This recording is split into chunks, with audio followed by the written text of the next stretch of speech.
Séverine Lebray-Badret de KPMG, directrice de l'engagement ESG, est avec nous pour nous expliquer, nous donner un peu de pédagogie sur comment impliquer toutes les parties prenantes. Justement, on va en parler, vous allez tout nous dire. On peut accueillir Séverine Lebray-Badret de KPMG, s'il vous plaît. Bienvenue, je vous en prie, la scène est à vous. Bonjour à toutes, bonjour à tous. Je voulais remercier pour la métaphore, parce que je voulais surtout vous parler de gens qui marchent. Voilà, donc je laisse. Et donc, je vais vous parler de comment KPMG qui est donc un cabinet d'audit, de conseil multidisciplinaire qui existe en France depuis 100 ans cette année. Nous sommes centenaires et nous sommes présents dans tous les territoires français depuis 100 ans pour accompagner les entreprises, depuis la profession libérale, l'entrepreneur, jusqu'aux grands groupes français présents à l'international et aux grands groupes mondiaux présents en France.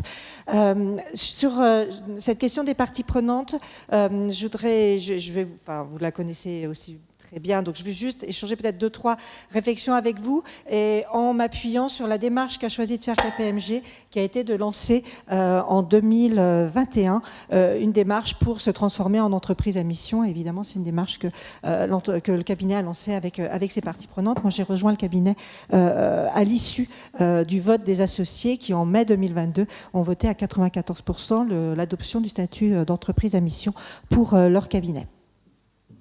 En 2019, donc il y a la loi Pacte qui est adoptée et qui justement travaille en réalité sur un statut juridique qui va permettre aux entreprises d'affirmer un statut, un rôle social et sociétal et qui va leur permettre d'aller au-delà dans la réflexion sur leur relation avec leurs parties prenantes, sur leur impact et sur leurs responsabilités. 2 points qui, moi, me paraissent importants sur cette loi. Je rappelle, c'est quand même une loi qui est un statut, plus exactement une nature d'entreprise qui a été demandée par les entreprises elles-mêmes.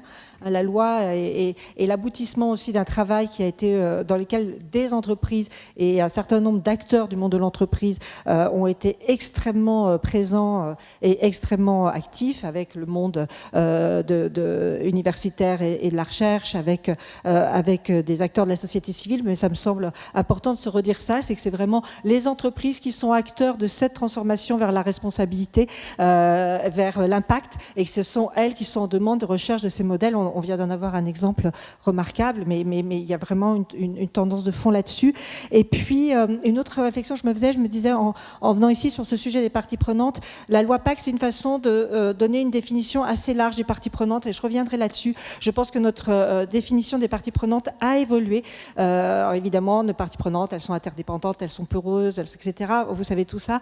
Mais là, on voit qu'on a vraiment une compréhension des parties prenantes pouvant aller jusqu'à la société civile, pour le dire comme ça, pouvant aller jusqu'à l'opinion, par exemple. Ça, c'est plutôt ma casquette com. Les parties prenantes ne sont pas simplement, si j'ose dire, les acteurs qui interagissent directement avec notre entreprise. Ce sont bien tous les acteurs qui vont bénéficier ou qui vont avoir un impact positif au maximum, négatif parfois, de nos activités et de nos modèles. Aujourd'hui, elle est quasiment mise en œuvre, cette loi Pacte, à 100% en termes législatifs et réglementaires. 500 entreprises ont ce statut. Elle a infusé au-delà de ces 500 entreprises, puisqu'aujourd'hui, je n'ai pas les derniers chiffres, mais je crois qu'on est à plus de 90% des très grandes entreprises, donc CAC 40, et puis je crois que c'est 60% sur le SBF 120, qui se sont dotés d'une raison d'être, donc sans devenir entreprise à mission, mais qui sont dotés d'une raison d'être et qui évidemment ont des structures de dialogue parties prenantes. Sur la présence des parties prenantes est organisée par la loi Pacte à travers le comité de mission. Donc quand vous êtes entreprise à mission, vous vous dotez d'un comité de mission. Pour reprendre une expression d'un des patrons du laboratoire des mines qui a travaillé sur le concept d'entreprise à mission, ce comité de mission est une fenêtre ouverte sur le monde dans la volonté. C'est aussi évidemment une traduction d'une implication des parties prenantes pour accompagner l'entreprise, l'aider, la challenger, la former sur les enjeux de responsabilité et d'impact liés à sa raison d'être et à ses engagements. Et ce qui me semblait intéressant à partager avec vous, c'est que la loi ne prévoit pas que chaque entreprise à mission, il y a un seuil en fait pour avoir un comité de mission, chaque entreprise à mission ne doit pas en avoir. À l'immense majorité d'entre elles, d'après la communauté des entreprises à mission, ont décidé de se doter d'un comité de mission, traduisant vraiment cette volonté d'avoir un dialogue avec les parties prenantes assez étroit. Évidemment, et très rapidement, je vous mets ça plutôt en illustration, cette question des parties prenantes s'inscrit évidemment dans une tendance qui a été largement évoquée ce matin, donc je vais aller très vite, de généralisation non seulement de l'ESG, mais des enjeux de transformation, de responsabilité et d'impact liés aux enjeux de transition. Juste un chiffre sur notre CEO Outlook, qui est l'étude mondiale de KPMG sur les attentes des dirigeants, et qui est une étude qui est annuelle, ce qui permet d'avoir une forte présence, on va dire, des enjeux de contexte, et puis quand même de discerner les tendances de fond. L'ESG reste une tendance de fond dans notre étude. Plus de 80, la majorité, pardon, de nos dirigeants l'identifient dans leurs 3 premières priorités. Deuxième priorité pour les dirigeants en France, une priorité très directement liée, je profite d'être Hub Institute pour le dire, très directement liée aux enjeux de transformation numérique également. Ce sont des données qui sont assez significatives.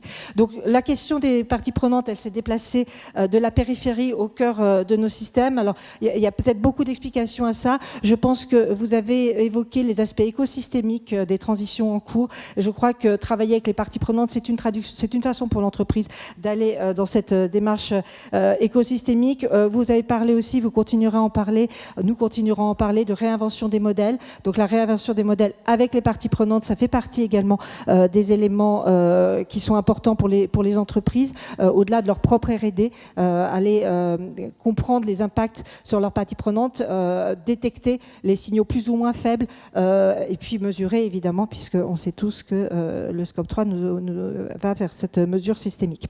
Je me demande si aussi l'ampleur, on est dans un système on est rentré dans un monde de multicrises, notamment en Europe, qui est certainement assez inédit, avec évidemment, voilà, je ne vais pas les détailler, mais entre la guerre, l'inflation, les pénuries, la crise climatique, la crise sanitaire, les crises sociétales qui sont quand même très sous-jacentes à tout ça.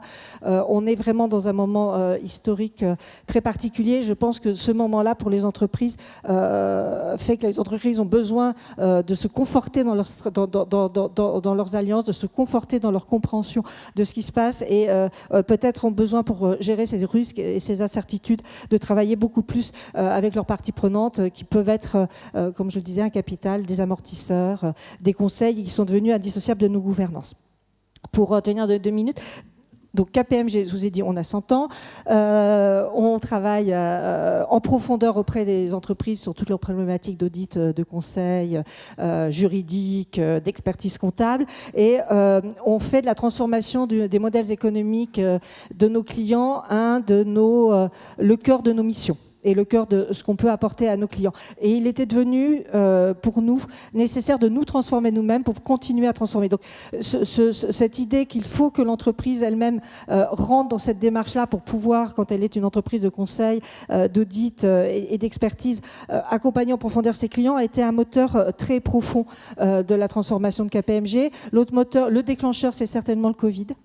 Qui remet très devant les enjeux du cabinet, notamment les attentes de ses équipes, de ses collaborateurs. Nous sommes un métier d'hommes et de femmes, et nous avons besoin de leur donner, nous leur devons de pouvoir leur donner des engagements, une compréhension de leur rôle, du sens et la compréhension de leurs impacts.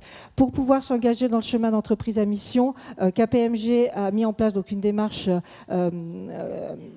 avec l'ensemble de ses parties prenantes, en se concentrant sur l'interne d'abord. La première brique de cette démarche que je voulais juste, et après c'est assez classique, je reviendrai là-dessus, mais la première brique, c'était de travailler sur des innovations de gouvernance. Je pense que le sujet dans l'ESG, le sujet de gouvernance, il est tout à fait essentiel dans les transitions et les ruptures qui sont devant nous. Donc les innovations de convergence, les innovations de gouvernance, ça a été deux choses. La création d'un comité qu'on a appelé à l'époque KPMG for Good, qu'on appelle maintenant KPMG for Impact, qui est transversal à notre cabinet. On a une grande variété de métiers, d'expertise intégrée dans le cabinet. Et cette multidisciplinarité, elle est essentielle pour nos clients, mais elle est essentielle aussi pour nous. Donc on a ce comité qui est dédié, en fait, d'abord dans la première phase au travail sur la formulation de notre raison d'être et de nos engagements, mais maintenant qui est dédié à la formulation de nos objectifs, de nos indicateurs et de notre feuille de route. On a créé une deuxième innovation de gouvernance qui sont un comité KPMG Next Gen et qui a une vocation à permettre à des jeunes de contribuer aux grands challenges de l'entreprise dans les prochaines années, dans la mise en œuvre de sa raison d'être que je vous révèle ici.